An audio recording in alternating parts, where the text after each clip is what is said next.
All right, well, we want to welcome everyone to the Mary Heiken Dumont University here at ASBEE, and we also want to thank our special sponsors for this particular series, that is Phil and Barbara Lieberman.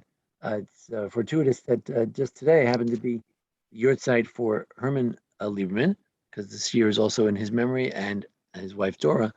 Herman was Chaim Binyamin Ben David. He's a Baruch, may his memory be a blessing. Again, we thank Rabbi Etshalom for what's been a wonderful series. Thank you. Thank you all for joining us. Okay.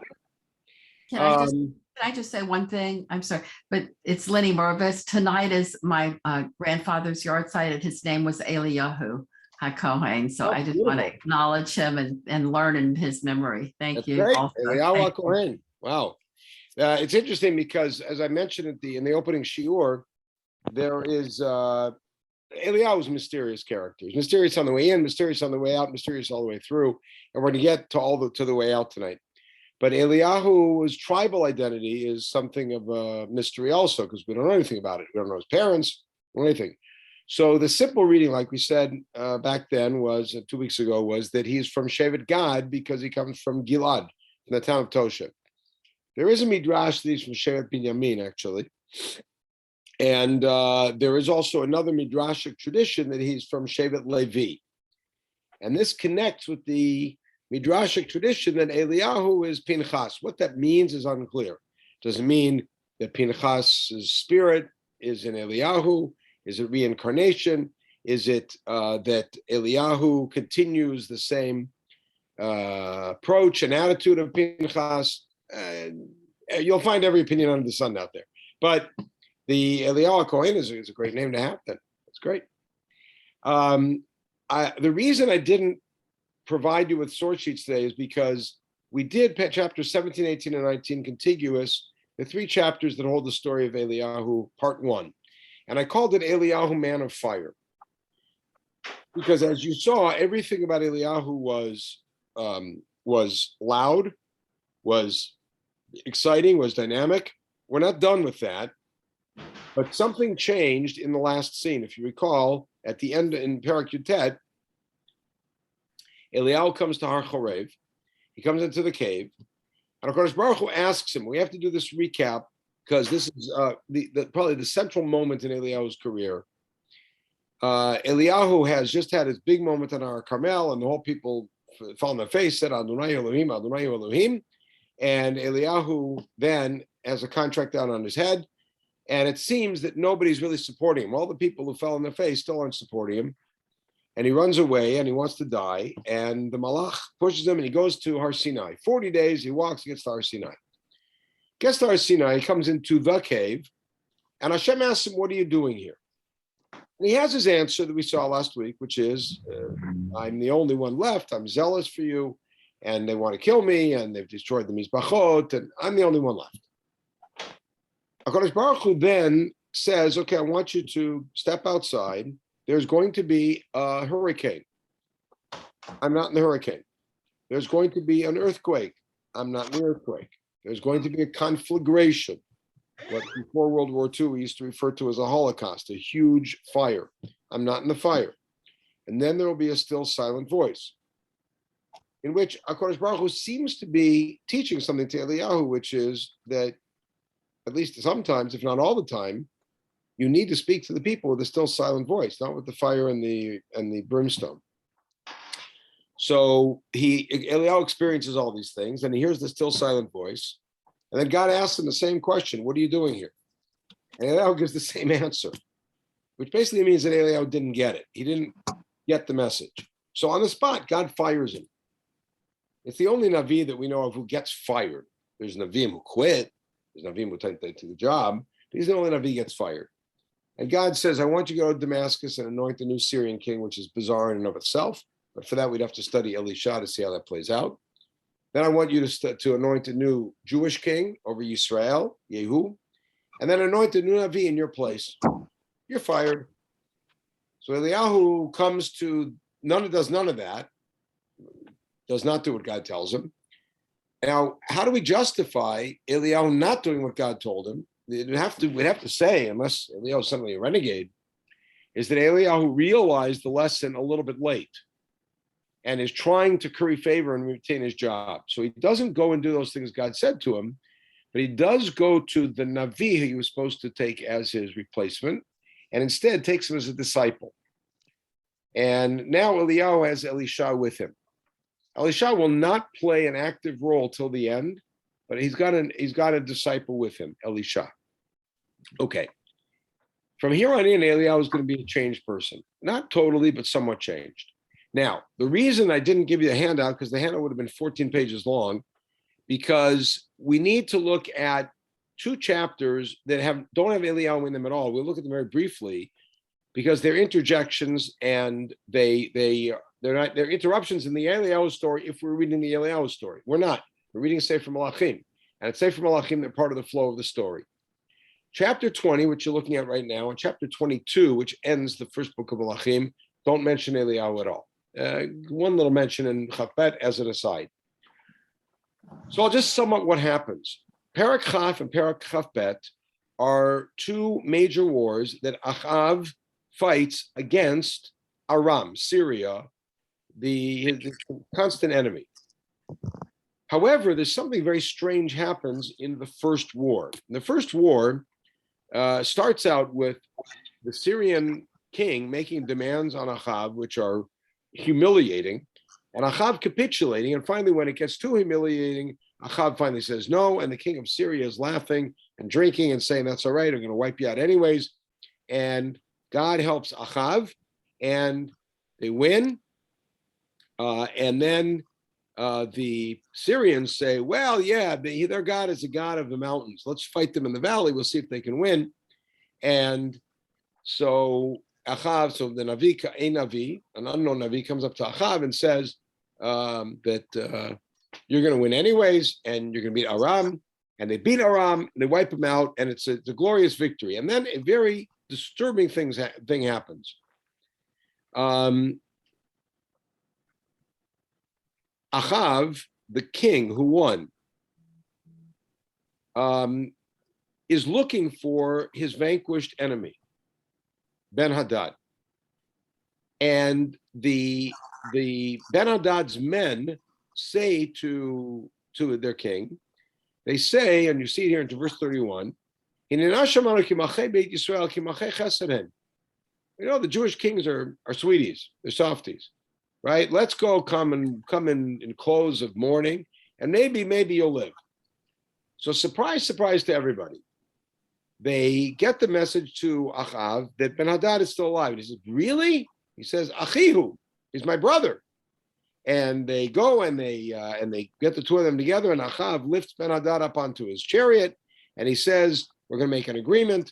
The cities that your father took from me, we're going to return to me, fine. But in the meantime, he's Achi. And this is a very strange move. And without a little bit of world history, it's indecipherable.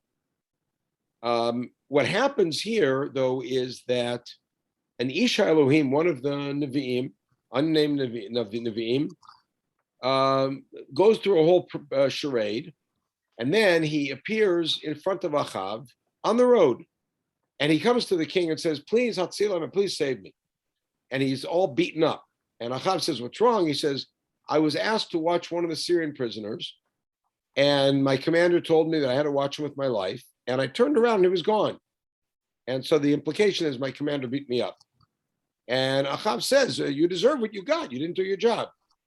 And so he turns around and says, what about you? God handed the king over to you and you let him go. So Achav's very, very upset, which is going to set the scene for the next paragraph we'll look at. However, there's some external history, it's not in Tanakh, that's vital for understanding this. Aram is big, Yisrael is small, Yehudah is smaller, but in the scheme of things, they are all small. Who is big in these days? This is 8th century BC, 9th century BC. Who is big in these days? There's an empire, perhaps the first empire in the Middle East, called Assyria. It's not really an empire because it doesn't operate like an empire, but the Assyrian Empire has had its ups and downs over several hundred years. It's going to be on the rise. And the Assyrian Empire is now going to battle and believe it or not, there's a coalition of Yehuda, Israel, Ammon, Moab, Aram, all joining together to fight against Ashur.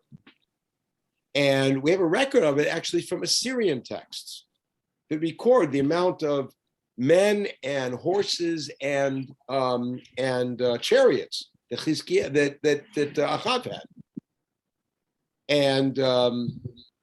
And so we now understand why Achav was so kind to the king of Syria, because they have a much bigger enemy to worry about. The enemy of my enemy is my friend, right? And so you and I are both enemies to Ashur. We're going to form a relationship. So that's kind of the background of that. And that takes us through Parikhafbat, which again, Eliyahu does not appear in. Parikhafbat is a very strange interlude, and Eliyahu appears in here briefly, but powerfully. I'll tell you the story quickly, and then we'll look at Eliyahu. Achav, as you remember, comes home and he's upset. He's upset because he made the politically right move, but the Navi still doesn't. By the way, Achav can never catch a I forget what the phrase is. Catch a break. Catch a break. Thank you. He can never catch a break from the Nevi'im. They're out. Whatever he does, it's wrong. He sneezes the wrong way. It doesn't matter.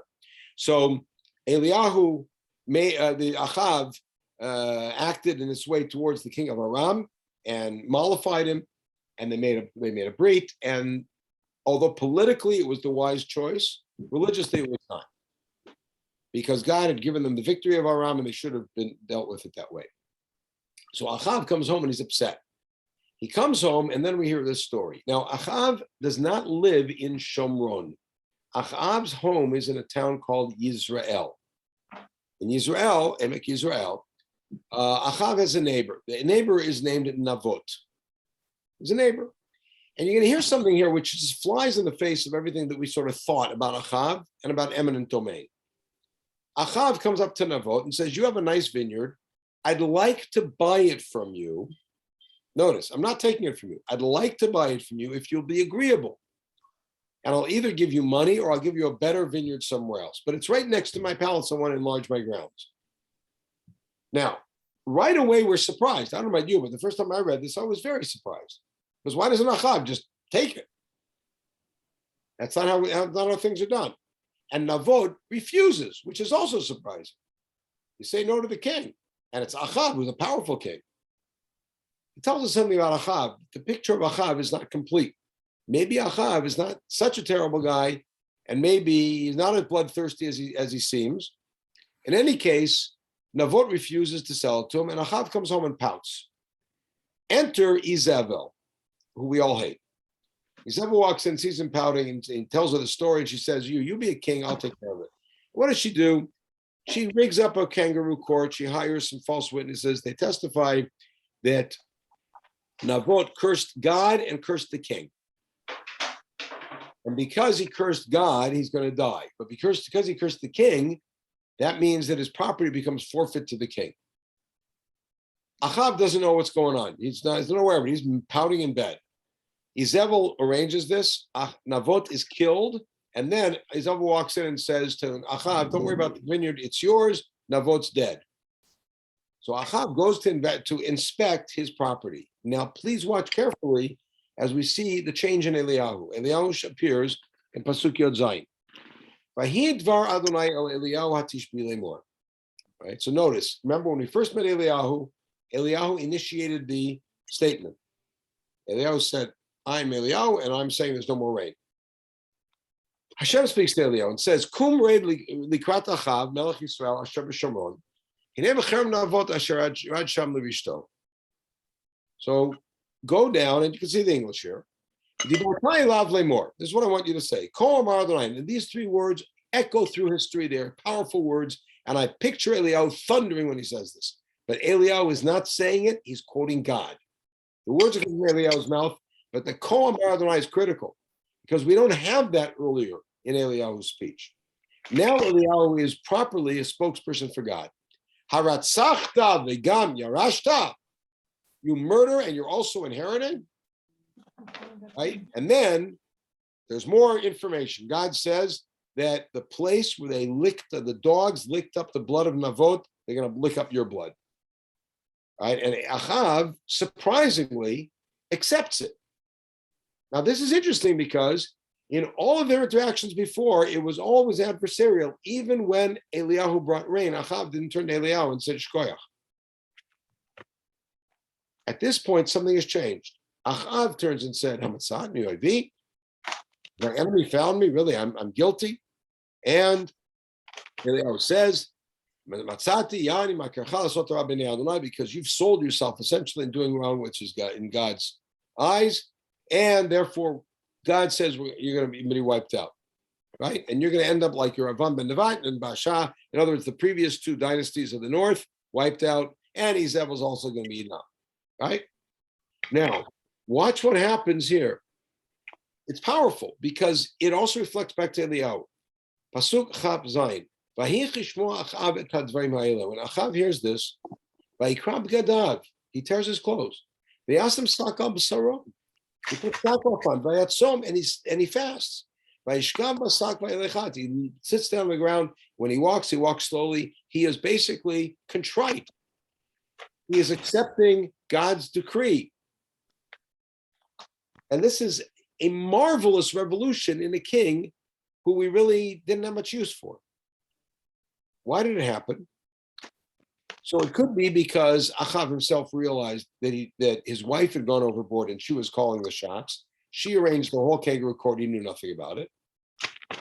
But there may be something else going on. It may be the case that Achav heard Eliyahu because Eliyahu didn't speak with fire.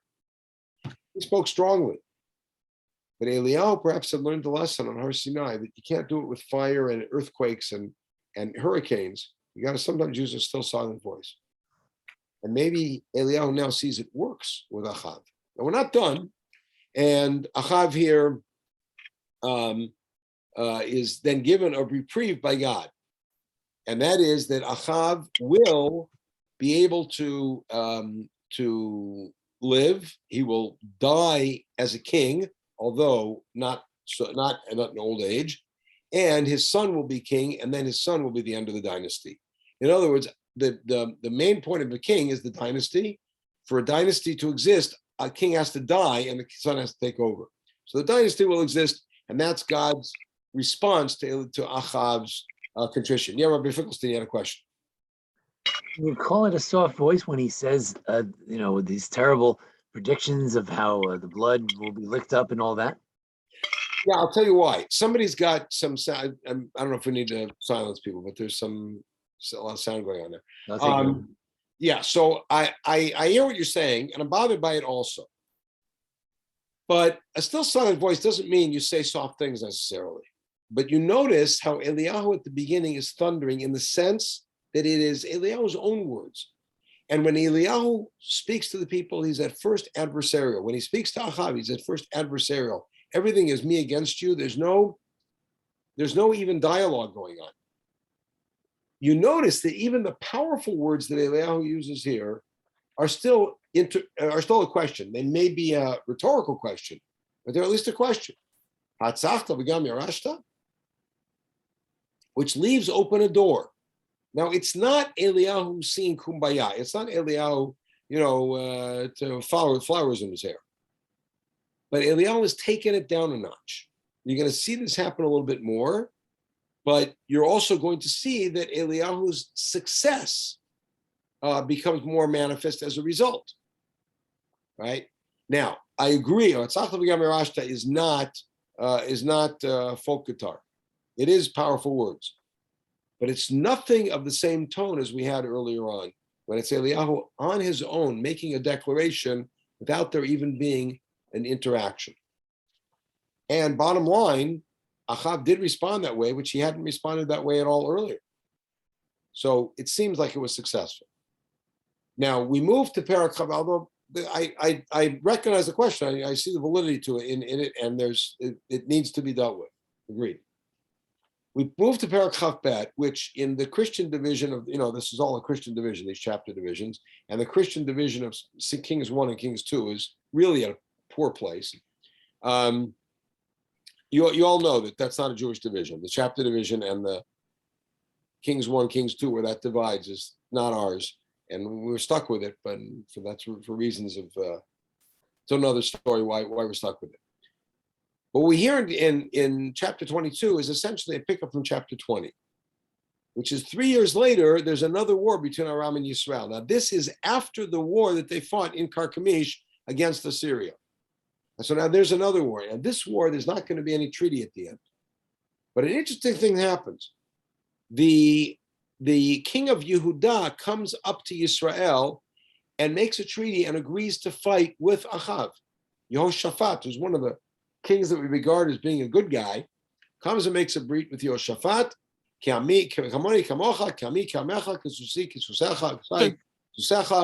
Right? They're going to join together. And there's an interesting story here about the Nevi'im. Achav has 400 court Nevi'im. They all tell him, Shkoyach, go, you're going to be fine. And then there's one Navi, who it turns out is the one Navi Ha'emet. Remember, we talked last week about the Nevi'im who eat at the table of the king. There's one Navi who's an outsider. He's not bought by anybody. He tells the truth. And his statement essentially is that Achav, God's trying to find a way to get you killed. You go to war against Aram now, you're going to die. So an interesting story happens here is, and Eliyahu is not in this parak at all. They go out to war, and I'm going to slide ahead already while I tell you this. They go out to war and against Aram, and Achav is in his chariot, and the Aramese soldiers are told to stay their hand. And then one Aramese soldier by accident shoots an arrow and it nails Achav. Achav then does something very valiant. He says to his driver, take me back because I've been injured. But he stands up in the chariot as if he's still at war while he's bleeding to death. And remains that way all the way till they get back. He dies. But as a result of his bravery, the Aramim were scared off, and we won the war. At least there was a stalemate. Achav dies a hero. We generally don't give him credit for that. But when, and this is what we see at the end of the story, is that when he, I'll show you quickly, when he dies there, right, here is the one line that connects us to Eliyahu. So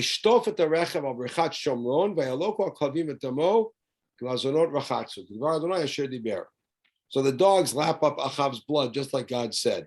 Now notice, just like God said, through whom? Through Eliyahu. And again, that's the critical difference that's happened here. Is Eliyahu now is seen simply as a spokesman of God, not as his own man on fire. Okay. So we move ahead to the first chapter of 2 Kings. Again, it's an awkward piece. And we see Eliyahu in a different guise here. Every time that we've met Eliyahu now, Eliyahu has been the one to initiate the interaction. Eliyahu walks out and says, no more rain. Eliyahu comes to the woman in Tzarfat and says, give me some food. Eliyahu comes to Achav and says, let's go to Har Carmel. Right? Eliyahu approaches Achav in the Kerem and says, you're going to die because of what you did. Now, again, there's a shift, and Eliyahu becomes a little bit more, shall we say, reserved. Not so reserved in what he says, but in the setting. Here we go.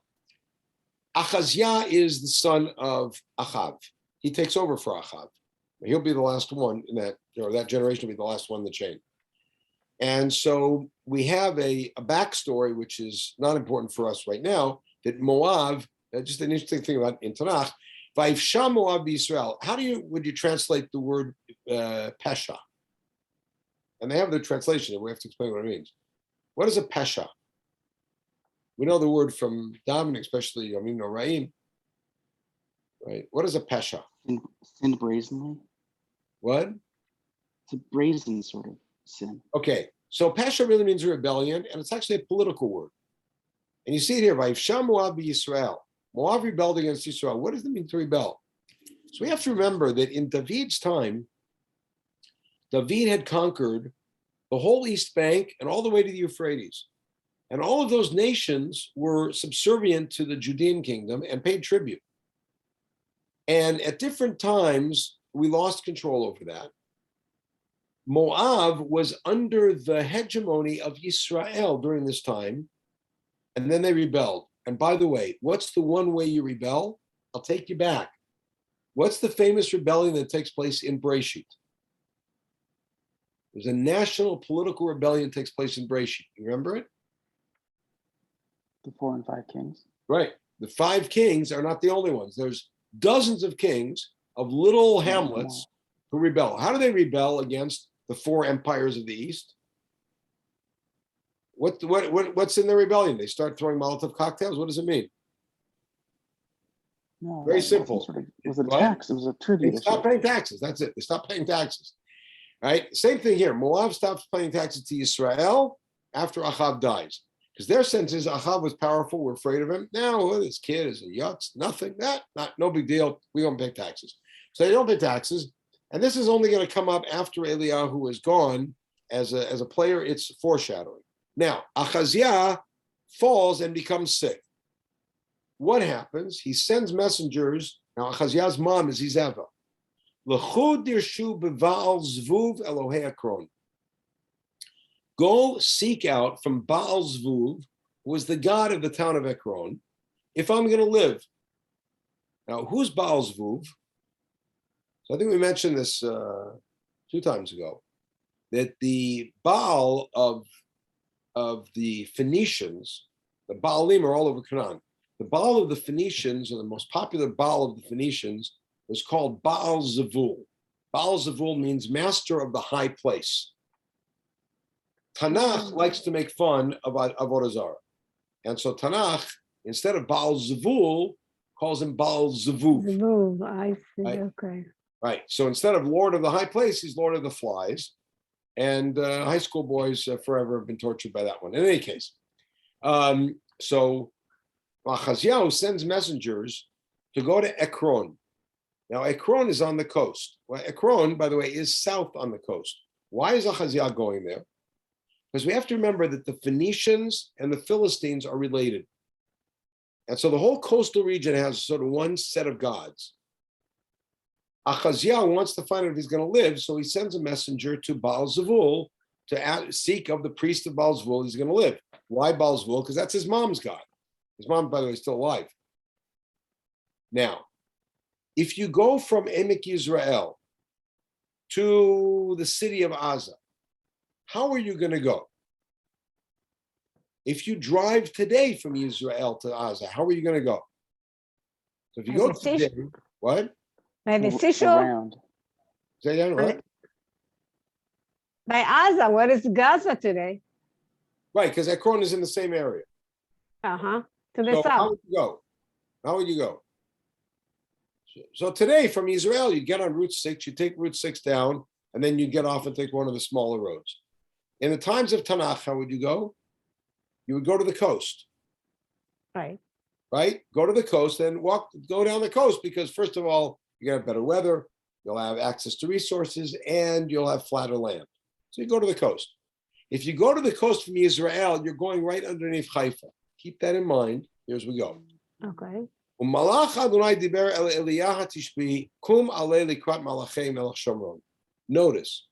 Eliyahu does not initiate this.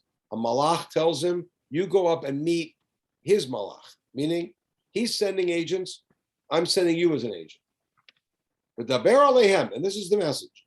Hamibli en Elohim b'Yisrael, atem ochim lidrosh v'val zuv elamei Ekron. But we have no God of our own. You have to go ask some foreign God if you're going to live. V'lachen ko amar Adonai. And watch, here we go. You're going to give him a message from God. And again, this is the real change in Eliyahu. Hamita asher alita sham lo teredu. You're not ever getting out of that bed. Kimot tamud, because you're going to die. Eliyahu goes to do this. By the way, notice his name is spelled Eliyahu here. There's 5 times in Tanakh that his name is spelled Eliyahu. There's a beautiful midrash.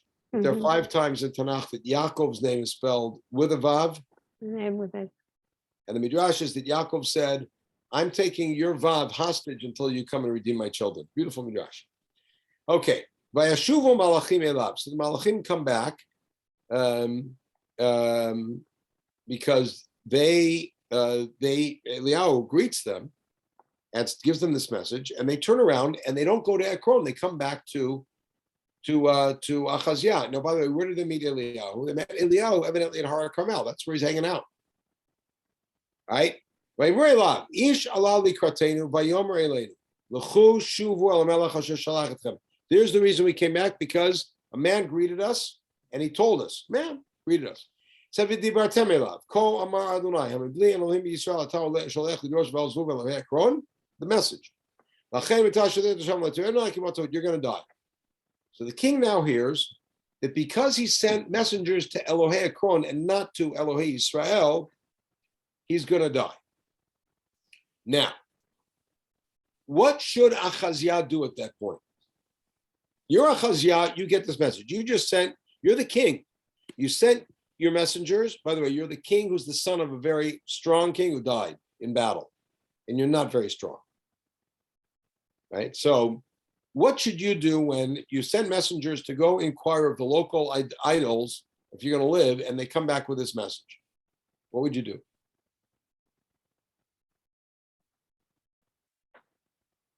Anybody? What would you do? He wasn't believing. He did not believe them. Yeah, you would say, I don't believe you, and turn around and do what I tell you. He does something else. He says, now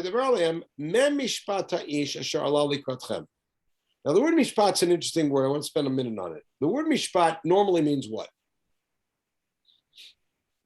Mishpat. How does it look like? Mishpat. Well, what does mishpat normally mean? Justice or laws. Right. Normally it's justice or laws. Right? Ela mishpatim. But we find the word used several times in Tanakh when it refers to common custom. For instance, at the beginning of Shmuel, when there's a description of the horrendous behavior of Chofni and Pinchas, Eli's sons, he said, "V'zem mishpat hakohanim." They weren't following the law. You talk about the terrible practices. So here it says, "Mishpat ha'ish." What's his custom? What's he like? This guy. Shalali kratchem. What kind of guy is this? I mean, it could be some crazy guy on the road. Why are you listening? Ish bal seyar. He's a man with a lot of hair. And he's got a leather sash around his waist. Now, this guy looks like some mountain character. Vayomar Eliyahu Tishbihu. He recognized him. And how does he recognize him? Probably his father told him before, or whatever.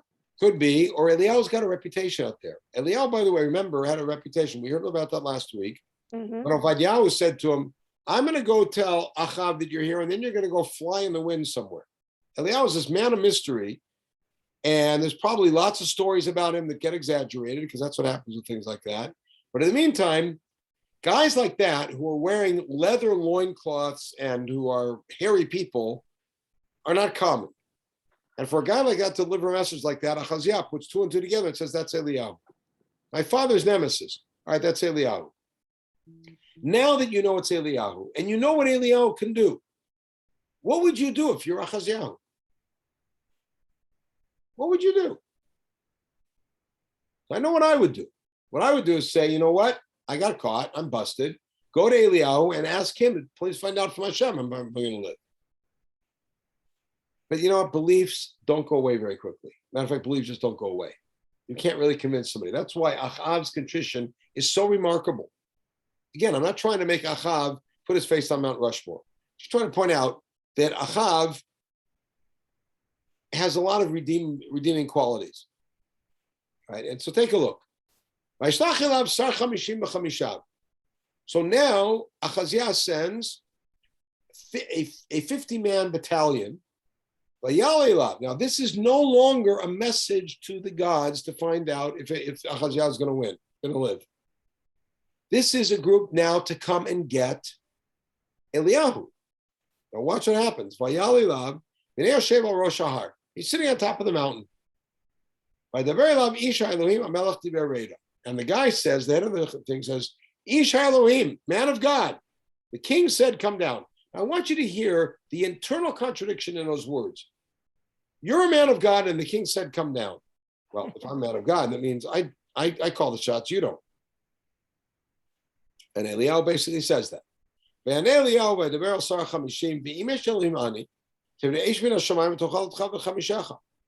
I'm really a man of God, then let fire come down from heaven and eat you or devour you guys all up. Now, Eliyahu still is the man of fire. But notice that this is now a responsive and not proactive fire. He's on top of the mountain. They're coming, and they're coming with this whole convoluted perspective, which is, we're going to check out the local idols and see if our king will live. The king has ordered us to do this. And the king has ordered us to bring you down from the mountain and bring you to the king. Really? If I'm a man of God, guess what? And what happens? Remember this fire from heaven is going to come back. Now what happens? Who comes back to Achaziyahu to report what happened? The answer is nobody. He sends another group of 50. Again, the same message. Now, if you're Eliyahu, you got to be wondering, is this guy an idiot? Why does he keep sending soldiers to get butchered? And what happens? Of course, the fire comes down and eats them up. Okay. So how many messengers has the king sent? Wow. How many groups of messengers is Three groups. 3 groups. The first, we're going to find out, to go to the gods. The second and third, we're coming to get Eliyahu. Now, there are 2 models here that are patterns in Tanakh. The first model is a model that appears throughout Tanakh, which is a model we call Ashlosha V'al Arba'ah. When you do something 3 times and there's no resolution, the 4th time is the resolution. I'll give you an example. When Delilah is trying to get the truth out of Shimshon about his strength, he tells her 1 lie, he tells her a 2nd lie, he tells her a 3rd lie. And then finally, the 4th time, he tells her the truth. Now, it could be that he told her other things, but all the text reports is 1, 2, 3 lies and the truth. When Shmuel comes to anoint a son of Yishai, he gets Eliyav, no, he gets Shammah, he gets Abiah, he gets the 3 top sons, and then the text quickly skips through, and then there's David. 1, 2, 3, David, even though there's actually 7 sons. When Shmuel has his first prophecy, God speaks to him, he thinks it's Eli, and he comes running. 2nd time he comes walking. 3rd time he asks Eli. 4th time he's told and he realizes that it's God. 3 + 1. Same thing here. Excuse me. 3 sets of agents that are sent by the king, and none of them work. Now the 4th one, there's going to be a resolution. But now I want to take you to another story that you should also be reminded of here. And this is something that Yarazakovich refers to as Sipurei Bevuah, mirror stories in Tanakh. I want you to think about a time when a king sent messengers to go bring in an undesirable competitive leader, and they were unsuccessful. Do you remember when Shaul was trying to kill David? And David was still at home. And Shaul sent messengers to get him from his home and kill him. That's when Michal lowers him out the window. And there's a whole scene there where David runs to Ramah, where Shmuel is, and Shaul sends a group of soldiers to get David. As soon as they get there, you know what happens? They're seized by the spirit of prophecy that Shmuel is leading a prophetic exercise. Shaul sends a second group. They're seized by the spirit of prophecy. Shaul sends a 3rd group, seized by the spirit of prophecy. Finally, Shaul says, you want a job done, do it yourself. He goes to go kill David, and he's seized by a spirit of prophecy. And while all these guys are having their ecstatic moment, David runs away. Same thing here. Notice the fire coming down from heaven is like the spirit of prophecy. And they're seized by it, here they're devoured by it. So similar kind of stories, except these guys don't make it. All right, and now the fire, now watch what happens. He sends a 3rd group to get him, which means group number 4 now. He bows down in front of Eliyahu. Now, when did he get this? Achaziyahu didn't tell him to do this. But he knows what's happened. He probably sees a bunch of burned up corpses. The negative Eliyahu, please have mercy on the 50 of us. Now, of course, Eliyahu could say, well, why'd you show up at all? King said, Fire came down, devoured the last two groups.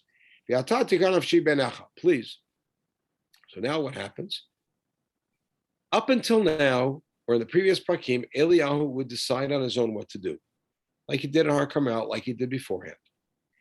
Watch, Eliyahu doesn't move until by Daber Malach Adonai El Eliyahu, Raid Oto Al Tirami Panav. The Malach says, go to him, go down with him, and don't be afraid of him. And he goes with him to the king.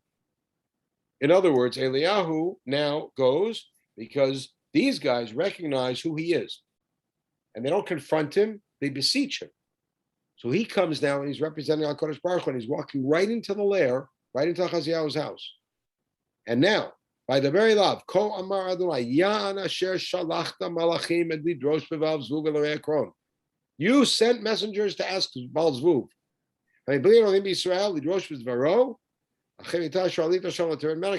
Same message. You're not going to get out of your bed. And then what happens? The king died the same way he said. And his son Yehoram took over for him, right?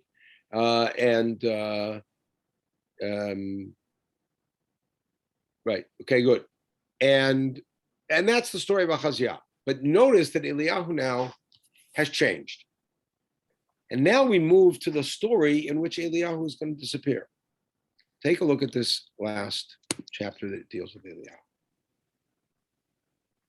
The way that Eliyahu leaves the world speaks so much to his entire career that we've studied about these 2.5 weeks.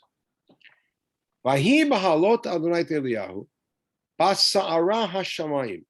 Notice, Eliyahu is going to go up in a whirlwind. Remember the 3 signs? The whirlwind, the fire, and the earthquake. Keep that in mind. God is going to bring Eliyahu up in a whirlwind. What happens? Vayelech Eliyahu ve'elisha min ha-Gilgal.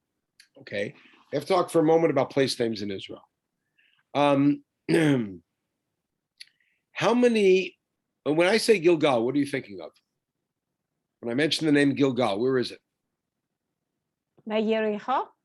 Okay, so there's Gilgal right near Yericho. As a matter of fact, if you drive up Road 90 today, you'll see on your right side, right north of when you pass Yericho, the sign that says Gilgal. And that may be built biblical Gilgal where Yoshua camped for the first few years. There are at least 5 different places called Gilgal in Israel. Why would a place be called Gilgal? What kind of name is that? So let me take you back somewhere else. Where is Beit Lechem? Beit Lechem, Bethlehem, where is it? Well, it's near Efrat, and right. Whose territory is it? I guess is that Yehuda. Yehuda. Right, sure. Yehuda. So why is it called Beit Lechem Yehuda? For instance, in Ruth. Because there are other Beit Lechems. There's a Beit Lechem Zevulun. And there's a Beit Lechem Binyamin. Why would there be a Beit Lechem Yehuda and a Beit Lechem Zvulun and a Beit Lechem Binyamin? Why would any town be called a Beit Lechem?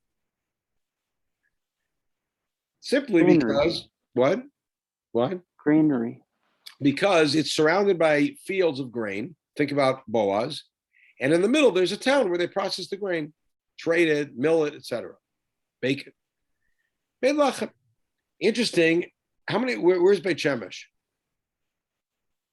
Beit Shemesh near Yerushalayim. Right. And then there's another Beit Shemesh up in the north of Naphtali. Why is the town called Beit Shemesh? Okay, the sun shines a lot.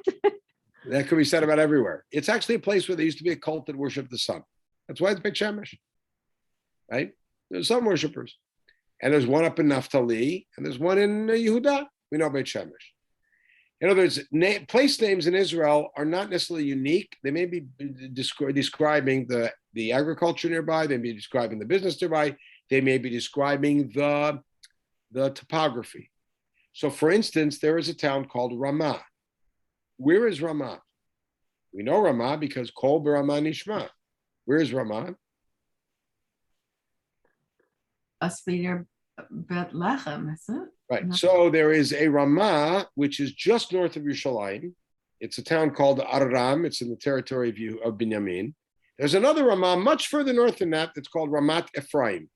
And that, by the way, is the Ramah of Shmuel HaRamati. Shmuel lives, right? Shmuel HaRamati, Ramah. Why is a place called Ramah? What's a Ramah? Maybe high place. Right. So it's what we call in English, it's a Spanish word, we call it a mesa. You know what a mesa is? It's a mountain with a flat top. High. It's a flat top. That's what a Ramah is. All right. What's a Gilgal? Gilgal is a place that has a lot of round stones. So there's Gilgal next to the Ardain. There's another Gilgal near Shechem. If you look at in Sefer Dvarim, Mul HaGilgal Eitzel Elonei Moreh. There's another Gilgal in the Shomron called, which there's an Arab town there called Jiljilia. There are a few places called Gilgal. You will see that this Gilgal in Pasuk Aleph is not the one near the Ardain. It's one up in the mountains. You'll see that in a minute. All right, so Eliyahu and Elisha go to Gilgal. Vayomer Eliyahu Elisha, Shev napo, ki Adonai shlachani ad Beitel. So they go to Gilgal, and from Gilgal he says, I'm going to Beitel. God has sent me to Beitel. Where's Beitel? We know where Beitel is. Beitel is on the way down from Gilgal down towards the center. And so you stay here and wait for me, or you stay here. I'm going. I want you to remember that. Chai Hashem is how Eliyahu starts his career. Elisha says, by God, I am not going to leave you. By do Beitel, they come to Beitel. What's in Beitel? What's Eliyahu doing? By Yitzu v'nei HaNevi'im. Now, who are b'nei HaNevi'im? We talked about this a little bit at the very beginning of the series. Who are b'nei HaNevi'im? So b'nei HaNevi'im, which is also the group that Shmuel was doing that exercise with, I just mentioned, are Navi students, people who have dedicated themselves to try to achieve nivuah, and they do meditation practices and studies and whatever it may be, and they live really very poor lives, and they follow the Navi. So Shmuel had Bnei Nevi'im, Eliyahu had Bnei Nevi'im, Elisha had Bnei Nevi'im. There's a lot of stories of Bnei Nevi'im with Elisha. So the Bnei Nevi'im come out, Asher Beitel, that live in Beitel, El Elisha. Don't you know that today God is taking your master away from you? In other words, evidently Eliyahu's imminent leaving was now well known throughout the prophetic community. He said, yeah, I know, be quiet. Now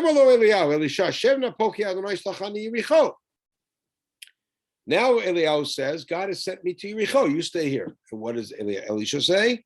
And again, think 3 + 1 here. Right?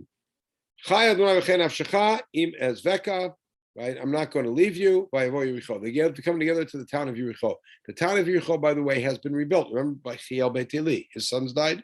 It's been rebuilt. So there's a community there. He comes to Yericho. There are Bnei Nevi'im there. They come out. So what's Eliyahu doing? This is a farewell tour. He's going to say goodbye to his students in Gilgal, in Beitel, in Yericho. They say the same thing. You see the pattern. God has sent me to go into the Ardain. Stay here. And what does Elisha say? I'm not leaving you. They come down to the Ardain. Now, you know what's going to happen here. So I want to take a minute to talk about it. Eliyahu is going to go into the Ardain, and from the Ardain, he's going to disappear. Where is he going? He's gone Gilgal, Beit El, Yericho, Yardain. What's he doing? So I'm going to start from a whole different place. When you get an Aliyah Torah, how do you approach? What route do you take to get up to the place where they're reading from? How do you make your approach? What? There's a certain side you have to, and for the right. You have to come. Actually, the halacha is just to take the quickest way, not to make people wait. When you're done, what are you supposed to do? When you're done, you've had your aliyah, you've stood there for the next aliyah. Now you go down. How do you go down? Longest way. So the halacha is you're supposed to circumnavigate the bima. You're supposed to go around. Think about this. When you take a Sefer Torah out, what way do you walk?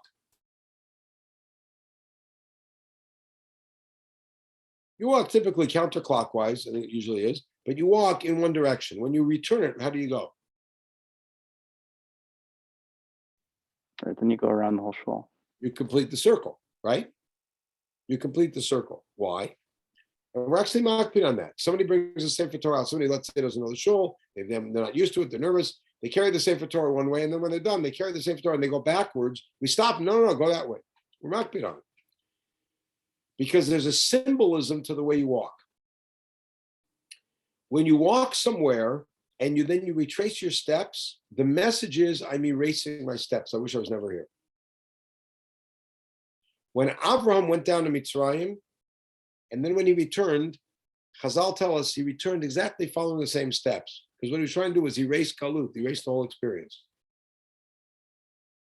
But if you make a full circle, you're making that a proper thing. I wanted to be here. I want to be here reading the Torah. I want the Torah. I want to experience this, so I want to make a full circle.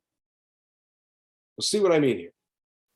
When Bnei Israel entered the land, how did we enter? Under Yeshua, how did we enter? We crossed the Jordan. What was the first town we conquered? Ai The first town. or Gilgal? The first town was Yericho. Right? Y'all know the Elvis Presley song. Joshua fit the battle. It's Memphis. You must know the Elvis Presley song. Joshua fit the battle of Jericho. He's a great version. All right. From Yericho, what was the next battle they fought? Somebody just mentioned it. Ai. Which is right next to Beitel. And from there, where did they go? At the end of Parikhafbat and Yeshua, they went up to Shechem to do the Brit. That's Gilgal. Notice what Eliyahu is doing. What is Eliyahu doing? He's starting in Gilgal, going to Beitel, going to Yericho, going to the Jordan. He is retracing and backing up the steps of the entry to the land. He's going back to the beginning. And now he's in the Jordan. Everything's being reversed. Now watch what happens.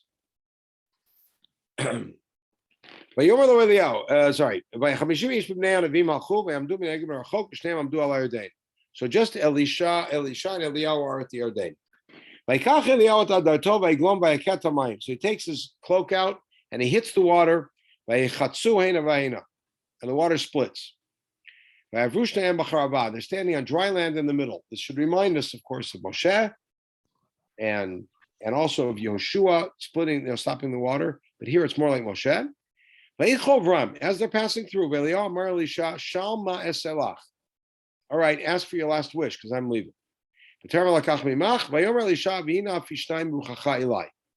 Whether that means I want twice as much as you have, or I want the main portion like a bechor, interesting machloket.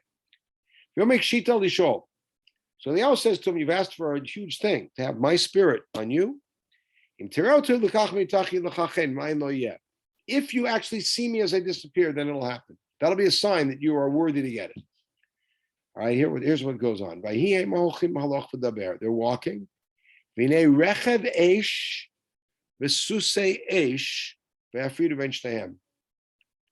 A fiery chariot with fiery horses of fire, come down from heaven and separate Eliyahu from Elisha. Vayal Eliyahu basara shamayim. And Eliyahu gets on in this chariot, and he's taken up in a whirlwind up to heaven. There's your wind, there's your fire. The man of fire, the man who brought fire down to Har Carmel, the man who breathed fire, ends up being taken up to Shamayim in fire. And in the wind, which is this wind of terror that we heard about in Parikhafbat. And Elisha's response is, Avi, Avi, and he weeps and he tears his clothes because Eliyahu is gone. Where is Eliyahu? Interesting machloket rishonim. Does Eliyahu go up to heaven and must die because anybody who goes up there must die? Or did God drop him somewhere else and he's still alive doing stuff? Big machloket about how we understand Eliyahu in the Agadot and all. But watch what happens here. Elisha immediately takes his cloak and he puts it down and he splits the water. And there, the Bnei Navim see, Elisha has the spirit of Eliyahu, and they become loyal to him. And we go from there, and the first thing he does is heal the waters of Yericho, And then on his way up to Beit El, another miracle happens, and he's doing miracles along the way. Elisha has certainly taken the mantle of Eliyahu. We have a couple minutes left. I want to make two important comments here. One that comes back to the beginning of our very first year. I asked you when we encounter Eliyahu, and you said we encounter Eliyahu at every bris, at every Seder, and on Motzei Shabbat. Traditionally, those are the three times that we encounter Eliyahu. And most notably, we do not invite him into our sukkah. He's not one of the Ushpizim. Interesting. So I want to just comment on that. I'm actually going to take the text off so I can see you guys full screen a little bit for the last couple minutes. There we go. And just to observe about what it is that is going on here with Eliyahu. Eliyahu was the teacher of fire. Eliyahu was the man who breathed fire. And it was successful in certain cases, very temporarily, with a limited success. And God's question of Eliyahu, which is Malacha for Eliyahu, is, what are you doing here? You should be with the people, you should be leading them. And Eliyahu's statement was, Ki azvu b'ritcha b'nei Yisrael, they've abandoned you. Remember we said at the beginning that there's Yonah, who was zealous for God's honor, but not zealous for Bnei Yisrael's honor, but not God's. And Eliyahu was zealous for God's honor and not Bnei Yisrael's. Eliyahu disappears, and we would normally think if he didn't die, he must have been some amazing tzaddik like Hanoch, who does, he just goes straight up to heaven. I think it's not like that. I think it's different. I think the fact that Eliyahu has to show up at every brit where he sees that the Father is bringing the Son into the Masorah. He has to come to every Seder that he sees the Father teaching the Son Torah and transmitting it to him, is the essential statement. Eliyahu badmouthed Bnei Yisrael. And therefore, at every occasion when you see the power of the Banim, the power of the children, and the power of the relationship between the father and children, and the love between the father and children, that's where Eliyahu has to come and testify. Eliyahu has to come and testify against himself. I see that I was wrong.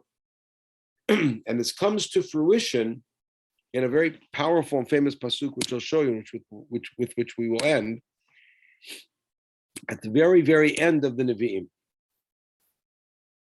At the end of the Nevi'im, we have these two psukim. Hinei anochi sholeach lachem et Eliyahu HaNavi. I didn't share it with you, I apologize. Hinei anochi sholeach lachem et Eliyahu HaNavi. God says, I am going to send you Eliyahu.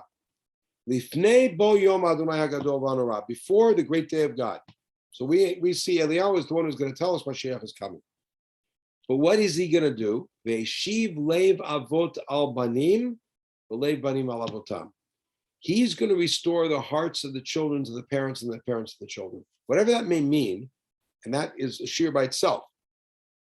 Eliyahu is seen here as somebody whose job it is to not only bring about, but also to be witness to the unification of the Banim and the Avot. And the unification of the Banim and the Avot may also be the Banim, Bnei Yisrael, with HaKadosh Baruch Hu.